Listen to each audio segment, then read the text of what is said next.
Well, it's noon here in Lagos, Nigeria. Hello and welcome to Lunchtime Politics. I'm Kayode Okikulu. Our top stories now.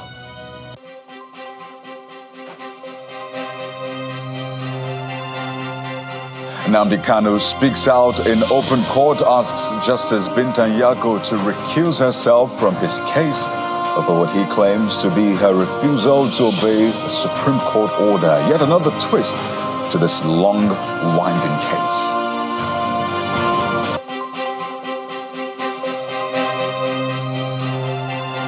The dust generated by the Edo governorship election is yet to settle as a candidate of the PDP, Ighodalo, doubles down and insists he won the election, while his counterpart in the Labour Party says this election was of the highest figure.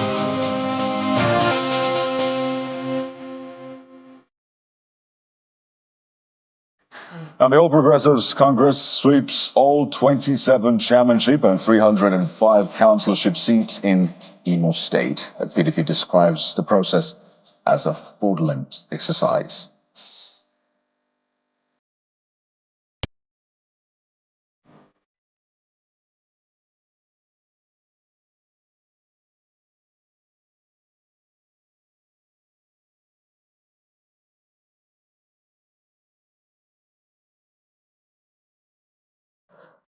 The Lunchtime Politics begins at this hour at the court, where Nnamdi Kanu has asked Justice Binta Nyako to recuse herself from his case, saying he has lost confidence in the court.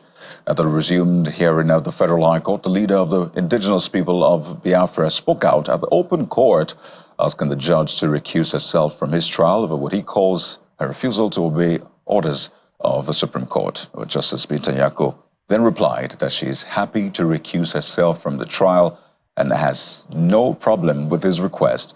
She adds that she will be sending the case file back to the Chief Judge for reassignment and further necessary actions.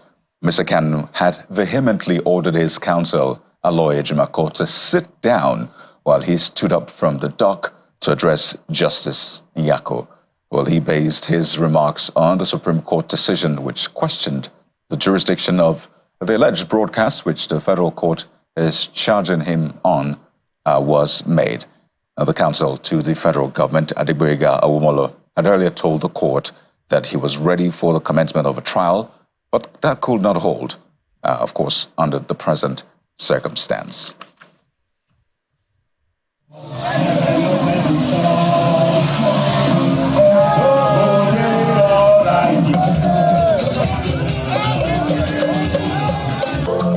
Away from the courts now to the streets, the All Progressives Congress APC took its celebrations over a successful outing in the 2024 governorship election in Edo State into a second day. Some party chieftains and the faithful led a roadshow through some major streets in Benin City, the Edo State capital. Addressing supporters along the route, one of the state's party leaders, Party Yam, said the victory parade was necessary to thank residents for their support during last Saturday's election, where its candidate, Senator Mondi Okpebo, was declared winner.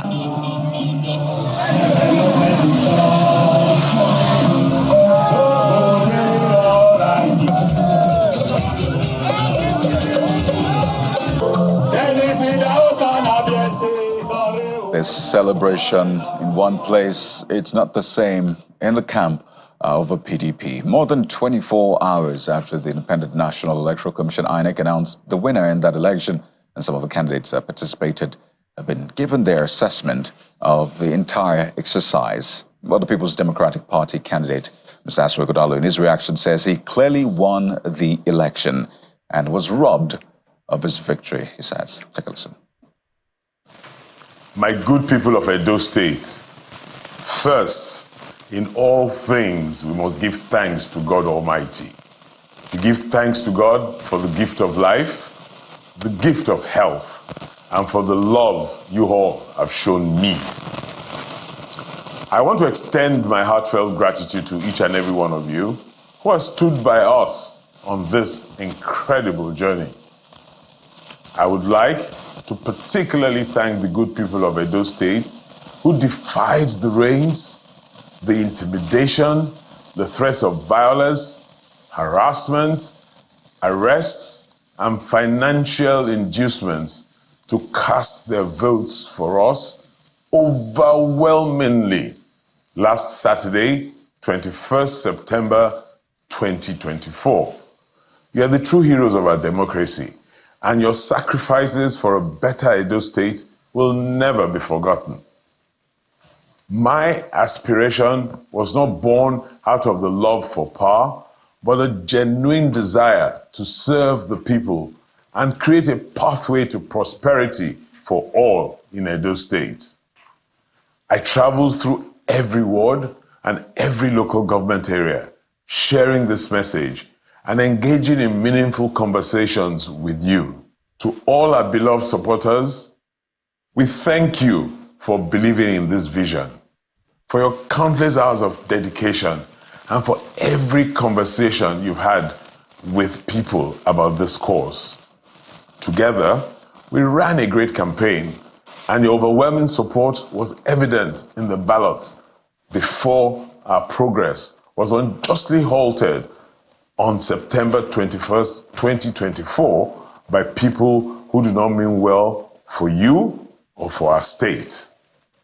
That day will forever be etched in our history as one of our darkest moments, marked by the brazen theft of our mandate and the shameful subversion of the will of the people.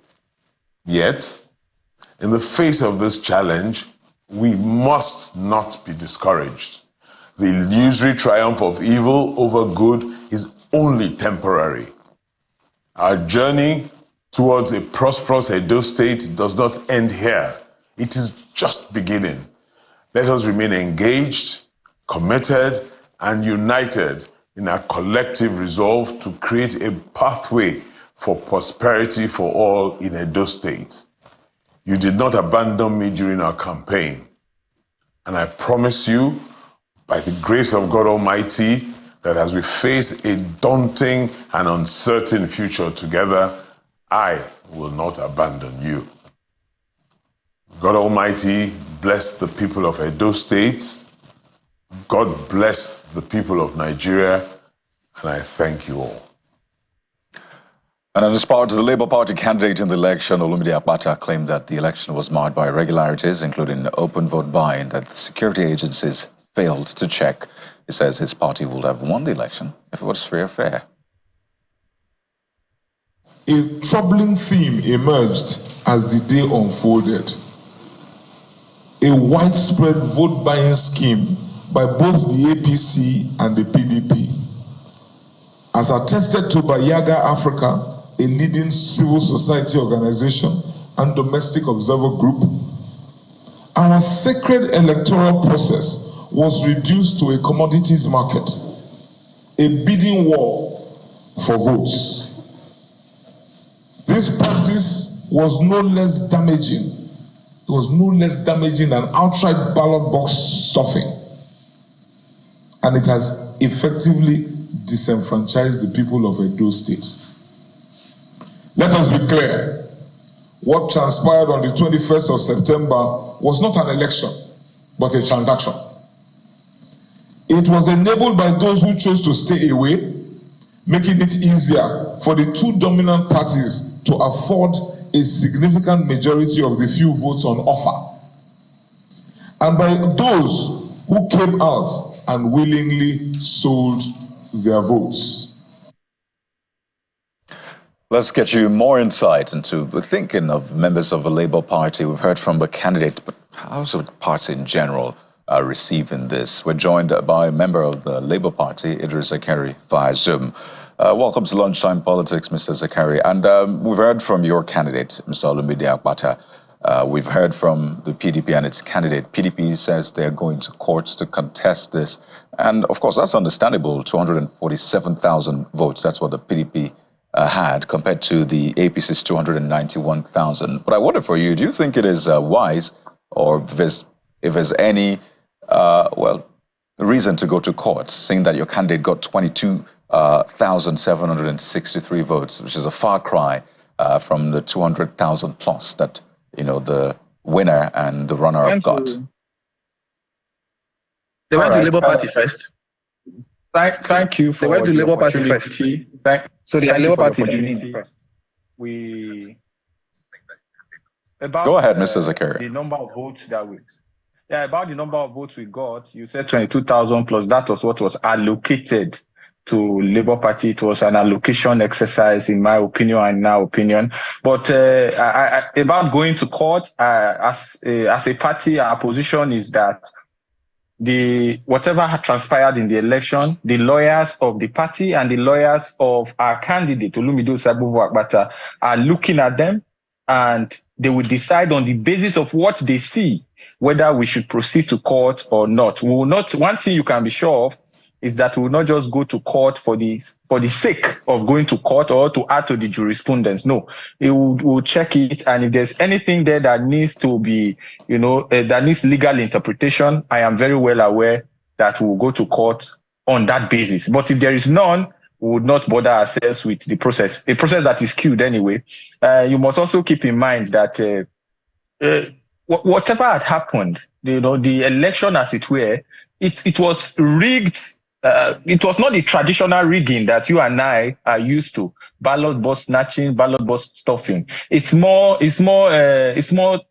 sophisticated than that. Vote buying, right? They bought right from the unit to the ward, and then it was when the figures were not adding up that people started fiddling with figures, and then we had the outcome that we had. So, for the numbers you've quoted is the number that was allocated by INEC to Labour Party. It is not a true reflection of what was on ground. Right. We ran a seamless campaign. We ran what you can consider the best campaign. Even our opposition agreed that we ran what you can consider the best campaign. We did not do the come to one place, take 10,000 rallies that they did. We went to meet the people where they are. And that's the difference. But for the allocation, it's still a sad. You can see all of us are sad. Most people are sad in Edo State. Mr. Zakari, we've seen the APC celebrating and the supporters as well celebrating. But if you say that INEC allocated the 22,000 votes to the Labour Party, does that mean that INEC also allocated the 331,000 votes to Mr. Peter Obi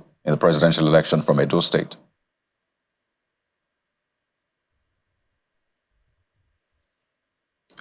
Mr. Zakari, all right, we'll try to reconnect with Mr. Zakari just to get his reaction to that, because that's also been a point that was raised in this, in the aftermath of this election, saying that, it was one thing that happened during the presidential election last year where the Labour Party won overwhelmingly, I should say, in Edo State. So what exactly changed in this whole process? We hope to reconnect with Mr. Zakari, who's a member of the Labour Party, to get his thoughts on that one. But as we saw earlier, the APC, the winner of this election, as you'll expect, is celebrating.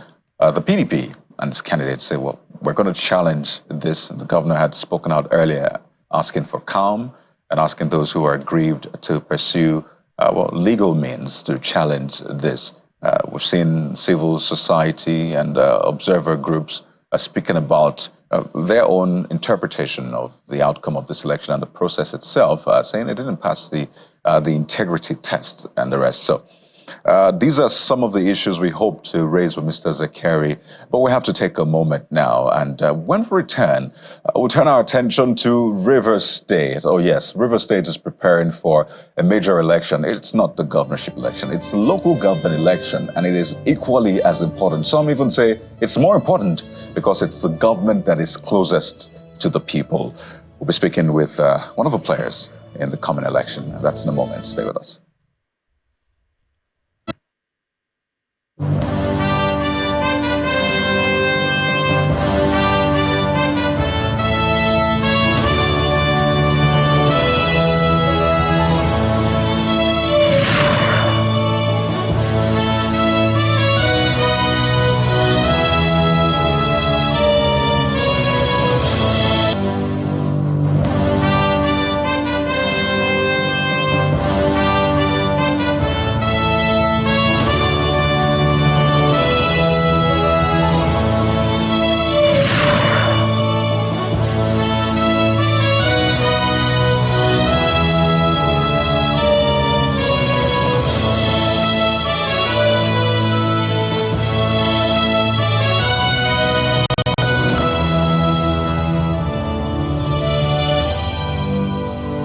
State local government elections draw closer. Various political parties and all the stakeholders have been speaking on their participation in the coming polls. The Action People's Party, APP, confirms its participation. However, there are discordant tunes from the state chapter of the All Progressives Congress, APC, as Mr. Tony Okocha says the APC won't be taking part in the process for Mr. Bekay. Says, well, they're good to go for that election. Now, while we'll definitely be bringing you more insights into that coming election, it's going to be a major one for the people of Rivers State, particularly because there's been a build-up to this moment. The intrigues at the State Assembly, the governor and his party, his predecessor, now APP coming into the mix. So clearly this is one to watch out for, and we'll be giving you more insight into this. And we're joined on the program by the candidate for Obiakpo local government area in that coming election, the APC member, Mr. Kwemebu Manuchim, joins us via Zoom. You're welcome to Lunchtime Politics, Mr. Manuchim. You're welcome. Okay, it's interesting. You welcome me as well. Right, I know. Your pedigree precedes you, but let's start with the basics, because your party, the APC, has internal issues. I just referenced the back and forth between Mr. Okocha, Mr. Bekay, one saying, well, we're not going to be participating. There's a court order. INEC has come out to say, or at least the RCEC has come out to say, well, this is not the position of the law regarding the election. But speak to us first about the internal issues within your party and how it will affect your participation in that election. Because I say a divided house surely would not stand. Who is this person saying that we will not participate into this election? Tony Okocha is a member of APC. Tony Okocha is not duly elected. Chief Honorable Emeka Bekay was duly elected into office by Congress. And it is not time for Congress. Why should Tony Okocha air out before the public that the party will not participate? Why Chief Emeka Bekay is the substantial chairman of APC in Rivers State, and he has deemed it fit to go into this election. So I see no reason for which Tony Okocha should come up or whatsoever to say APC will not participate in this forthcoming election. Right. It still speaks to the challenges within the party, the internal issues, where you call him a member of the party, but you understand that his kind of membership comes with the structure, the power, and all of that. So what happens to his own, well, group? I should say that. Are they supporting you as well? Do you have their full support? Because you need a lot of the support you can get. And this is why I say that. So there is the PDP, which is a ruling party in the state. The PDP has its own challenges, right? But the PDP, in fact, is angling to take all it can. The APP also coming into all of that mix. So some will say that, well, you don't stand a chance, particularly if you're divided. So speak to us. What is your strategy really for victory in this coming election? We are not divided. It is a personal thing, said to say. Because I see no reason why Tony Okocha, or reason for which Tony Okocha will not align with Chief Honorable Emeka Bekay, who is the substantial chairman of APC. Going by passion will lead APC nowhere. And as a member of APC, he is not the chairman.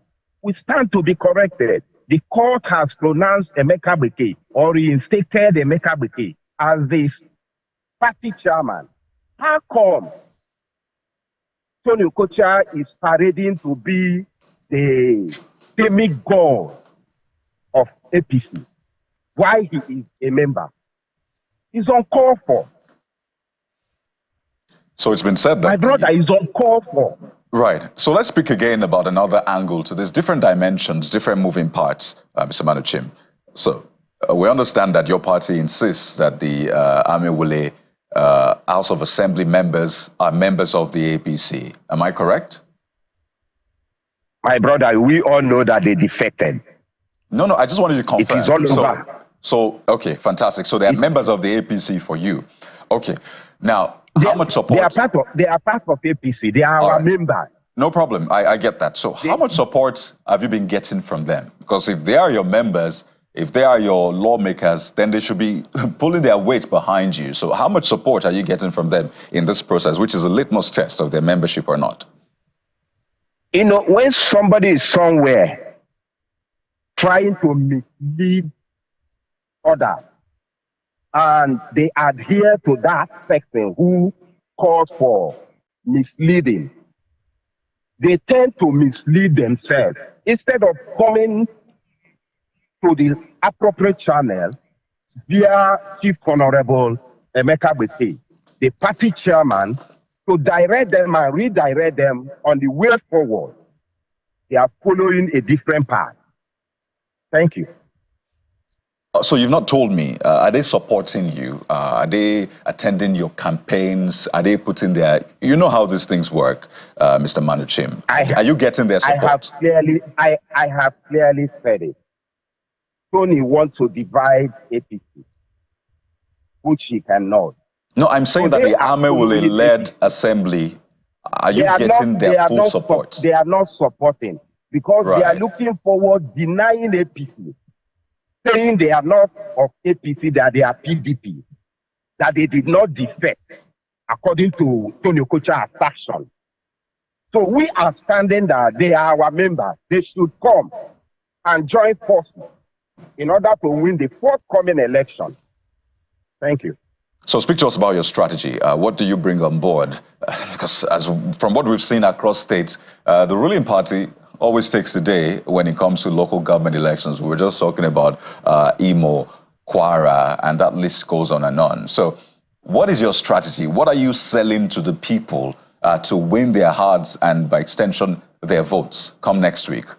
What I have as a focal point is human capital development, infrastructural development, I will buttress, agricultural development, health and security.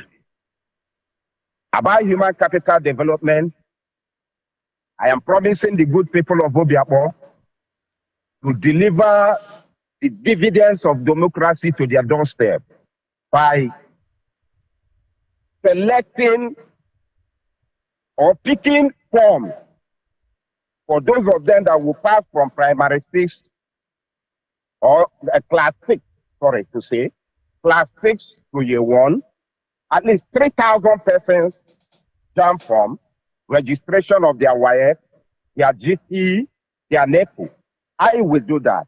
I and my team will make sure we pay for that.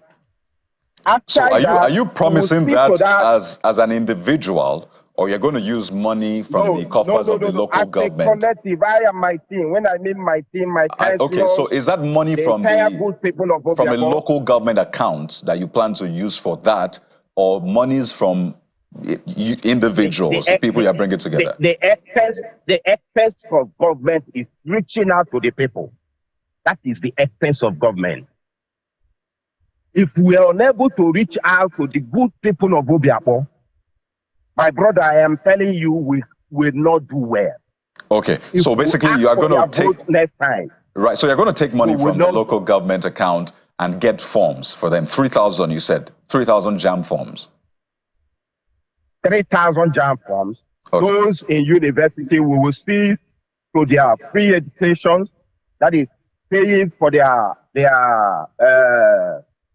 from year 1 to final year, seeing to the master's degree, at least 200 persons, we will secure admission for them. We will pay to see that they have their master's degree. Then those of them that will proceed to PhD program, we will see to that. by picking up at least 200 persons. So, will pay. I don't know if you've looked at develop people. Right. We develop people. That's pardon me, Mr. Manuchim, we have to wind down now. We're totally out of time, but I just need to clear this because the roles of a local government are quite clear in the Constitution. Gives you those things that you ought to do as a local government head. So which money then will you put into infrastructure, waste management, markets, which are constitutionally guaranteed as your role instead of making forms? So how would you focus on that? What's the plan? By the special grace of God, I am a manager by profession. I can manage very well. So being a manager, I know how to manage resources. I know how to put in place resources to yield positive results. Management is getting things done through people to achieve organizational set objectives. All right. As a manager, I am promising the good people of Obiakpo that I will take them to a greater height by the special grace of God. Well, as I reiterate, the Constitution is clear, and I imagine the state's laws are clear on what the monies of local government should be used for and should not be used for. But again, this is going to be a contract between you and your people, so it's important to be clear on what the laws are. But we have to thank you so much, Mr. Kwemebu Manuchim, APC candidate for Obiakpo local government area. I know there's a lot of history to your local government area. Maybe this is something that will be taken up in another day, but thank you for your time on the program. Can I tell you a brief? Well, we're totally out of time. So this is what we'll do. 2 minutes. We're totally out of time. We can't accommodate that. But maybe on the streets, on the road, when you're speaking to your people, something that will catch, we can show it to the world. But thank you for your time once again. Let's quickly tell you about Imo State. The Imo State Independent Electoral Commission has declared the APC as a winner of the 27 local government and 305 wards, chairmanship and councillorship seats in the just concluded local government elections in the state. Well, the opposition, PDP, is not having this, and this is just, well, another day in politics, particularly at the subnational level.